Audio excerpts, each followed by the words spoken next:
Ya, oke, ini adalah kemungkinan apa yang terjadi untuk 3 chapter mendatang di Manhwa Magic Emperor. Pada chapter sebelumnya berakhir saat pangeran kedua memberikan hadiah kepada kaisar, tapi kaisar marah mengembalikan hadiah tersebut kepada pangeran kedua. Selanjutnya, kaisar pun bertanya kepada Chong-er apa hadiah yang akan ia berikan kepadanya. Chong-er pun mulai menjelaskan, ayah kaisar, aku bingung terkait hadiah yang akan aku berikan.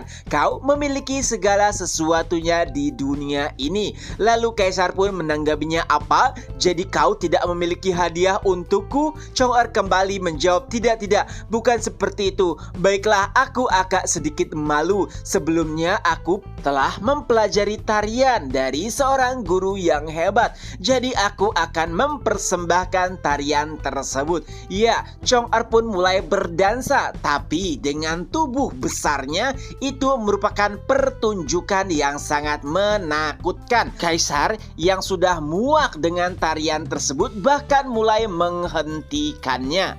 Tentu saja itu membuat para penonton lainnya senang karena mereka juga melihat hal yang mengerikan tepat di hadapannya. Lalu kaisar pun berkata, Chong-er, lain kali bawa guru tarimu yang hebat. Aku berjanji tidak akan pernah membunuhnya. Kaisar juga berkata jika ia tidak memiliki hadiah apapun untuk diberikan kepada Chong-er. Mendengarkan hal tersebut nampaknya pangeran atau putra mahkota merasa kurang nyaman. Lalu ia pun berdiri dan berkata kepada kaisar, ayah kaisar, Chong-er telah berusaha keras untuk memberikanmu hadiah. Jadi tolong berikan ia hadiah juga. Tapi kaisar sama sekali tidak mempedulikan perkataan putra mahkota. Seberapa besar putra mahkota membujuk kaisar, tapi kaisar sama sekali tidak bergeming. Chong-er bahkan sampai berkata, kakak pertama, tidak masalah. Kau tidak perlu lagi membujuk kaisar. Aku sama sekali tidak keberatan jika tidak diberikan apapun.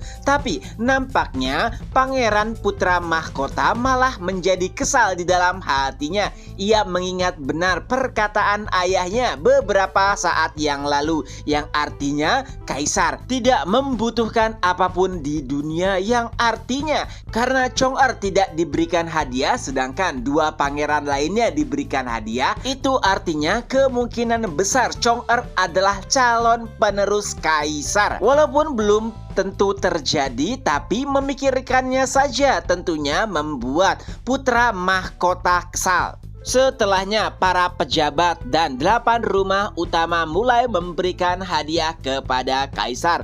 Lalu setelahnya barulah Tuan Putri Yongning menghadap kepada ayahnya dan memberikannya hadiah. Lalu ia pun berkata, ayah, tolong kali ini kabulkan permintaanku. Melihat Yongning yang berada di dekat ayahnya, tiba-tiba Chong-er berkata, yang mulia, sebelumnya bukankah Anda berkata untuk membawakan guru tadiku yang hebat? Itu dia, Yongning, tenang saja, ayah kaisar telah berjanji tidak akan membunuhmu. Mendengar hal tersebut, yang mulia pun berkata, Yongning, benarkah itu kau mengajari pangeran ketiga tarian? Dan Yongning pun menjawab, ya ayah, tapi aku telah mengeluarkan seluruh kemampuan terbaikku untuk mengajarnya. Hanya saja memang tariannya lah yang sangat mengerikan. Tentunya Yongning tidak ingin disalahkan dan membuat dirinya malu melihat tarian yang dilakukan oleh kakaknya. Kaisar pun mulai tertawa, hahaha, seperti yang diharapkan oleh putri cantikku. Jadi apa yang kau inginkan? Dan Yongning pun menjawab, seperti apa yang dikatakan oleh almarhum ibu sebelum kematiannya. Bukankah ini sudah waktunya? Mendengarkan perkataan tersebut, tak lama kemudian tiba-tiba kaisar pun berteriak, Tuan Putri Yongning, Zaufan, aku akan menikahkan mereka berdua. Tentu saja itu adalah pengumuman yang mengejutkan, terutama bagi Zaufan. Lalu pangeran kedua pun memanfaatkan momentum. Ia pun berkata, ayah kaisar, aku juga telah lama menyukai gadis suci Chong-er. Tolong nikahkan kami. Tentunya itu adalah kesempatan yang bagus bagi kaisar untuk membawa keluarga klan Yuan Shuang kembali kepadanya dan tidak butuh waktu yang lama bagi kaisar untuk menyetujuinya. Yuan Shuang merasa tertekan, lalu Zovan menenangkannya. Tenang saja,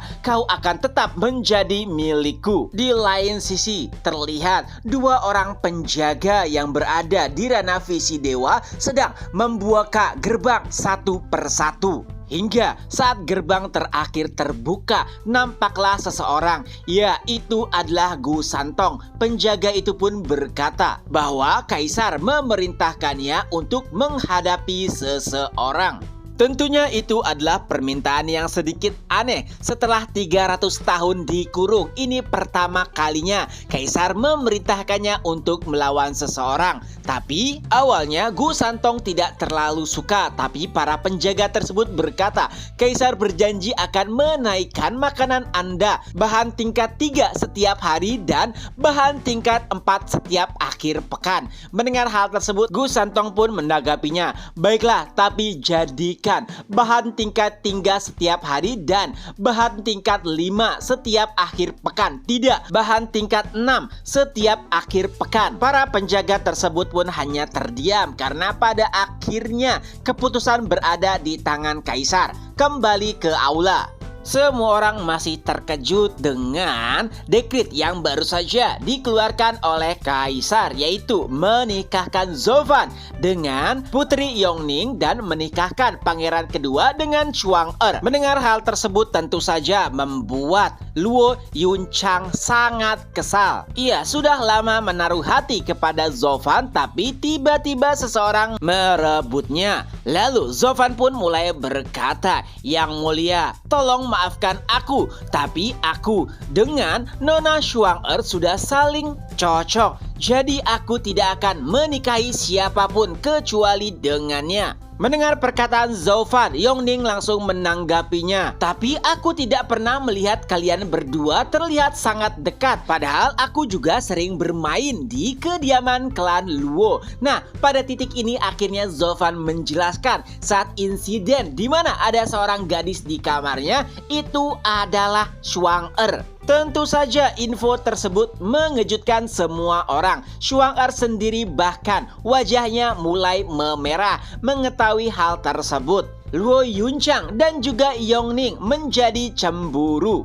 Dan setelah mengetahui faktanya, Yongning pun berkata kepada kaisar tidak masalah jika ia dan juga Chuang-er menjadi istri Zovan. Menurutnya, saudara kedua tidak cocok dengan Chuang-er. Mendengar hal tersebut malah membuat kaisar kesal. Ia pun mulai menggebrak meja dan berteriak, "Zovan, berani sekali kau menolak dekretku." Tidak hanya itu, kaisar juga mulai menyebutkan seluruh kesalahan Zovan satu persatu, dari menghajar delegasi, menghancurkan rumah pangeran, dan beberapa hal lainnya yang baru saja dilakukan oleh Zovan. Tapi bukannya takut, Zovan malah tidak mengabaikan perkataan kaisar. Ia pun mulai berdiri dan berkata, "Baiklah, jika sudah tidak ada lagi yang bisa kau sampaikan dan tidak bisa didiskusikan, aku akan pergi meninggalkan ruangan ini."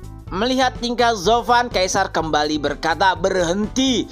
Jika kau keluar, maka aku akan melakukan kekerasan." Zovan menanggapinya, "Oh, apakah ada seseorang di Tianyu yang bisa menghentikanku?" Dan kaisar pun berkata, "Zovan, jangan lupa masih ada langit di atas langit." Dan saat itulah Gu Santong mulai keluar. Ia pun berteriak, "Pak Tua, jangan lupa bahan tingkat 6-nya."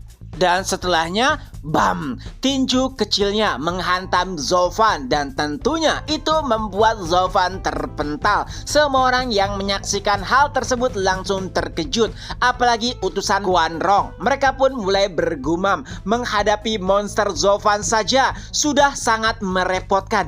Jadi mereka memiliki monster kecil lainnya? Banyak orang yang tidak mengetahui Gu Santong, tapi tidak dengan 7 rumah utama. Zhuge Chengfeng dan juga Leng Wuchang bahkan bergumam, jadi pria tua itu sudah bersiap untuk mengeluarkannya. Ya, dia adalah Gu Santong, Dragon Guardian yang paling keji. Gu Santong pun mulai membusukkan dadanya dan berkata, ya, aku adalah Gu Santong tak terkalahkan. Di sisi lain, dengan bantuan mata Dewa Kongming, Zovan yang telah terpental pun langsung menghilang. Kini ia sudah berada di samping Gu Santong dan dengan lengan kilinnya, bam, Gu Santong pun dihantam. Ia juga terpental. Melihat adegan tersebut, para penonton pun mulai berhamburan karena yang mereka saksikan adalah pertarungan antar monster. Chapter pun berakhir. Nah, itulah kemungkinan apa yang terjadi untuk 3 chapter mendatang dari manhwa Magic Emperor.